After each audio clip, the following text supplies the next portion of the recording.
5 yearsలో collector దగ్గరికి వెళ్తామంటే collector కనిపించేవాడు కాదు, CP దగ్గరికి వెళ్తామంటే సిపి కనిపించేవారు కాదు. అంటే వాళ్ళని నేను తప్పు పట్టట్లే, బయట నుంచి వాళ్ళకి వచ్చే ఆర్డర్స్ అలాంటివి.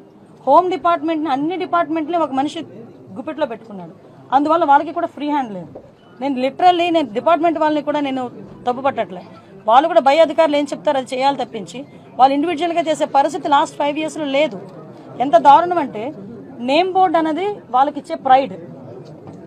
మీరు పెట్టుకోగలరా నేమ్ బోర్డు? నేను పెట్టుకోగలనా నేమ్ బోర్డు గుండ్ల మీద? అది ఓన్లీ పోలీస్ డిపార్ట్మెంట్కి ఒకరికే సాధ్యం. ఐపీఎస్ఓ లేకపోతే ఏఎస్పీఓ డిఎస్పీఓ ఏసీపీఓ డీసీపీఓ whatever it may be, ఆ భుజాలు ఆ గుండ్ల మీద నేమ్ బోర్డు పెట్టుకుని ధైర్యంగా పనిచేసే రోజు పోలీసులకి రావాలని కోరుకుంటున్నాను. ఇప్పుడు వచ్చిందని కూడా నేను భావిస్తున్నాను.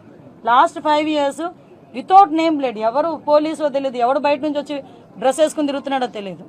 సో అటువంటి సిచ్యువేషన్స్ అయితే ఇంక జరుగుతుంది. 100 days యాక్షన్ ప్లాన్ ఇప్పుడే డీజీ గారు నాకు తీసుకొచ్చి ఇచ్చారు.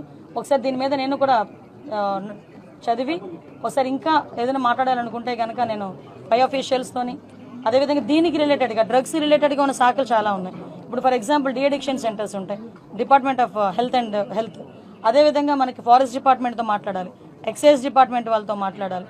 ఇలాంటి అన్ని డిపార్ట్మెంట్స్తోని కూడా ఒకసారి మాట్లాడి కూలంకషంగా ఉండి ఒకటైతే క్లియర్, ఈ 100 days ప్లాన్లో కంపల్సరీగా గంజాయి డ్రగ్స్ రవాణా అన్నది మాక్సిమం తగ్గిస్తాం.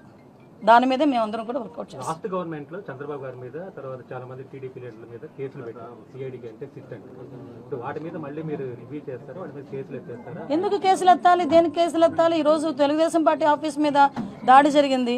ఈ రోజు ఆ దాడి జరిగిన ఇష్యూ గురించి ఎంతవరకు వచ్చింది ఏంటన్నది మేము కూడా తెలుసుకోవాలి.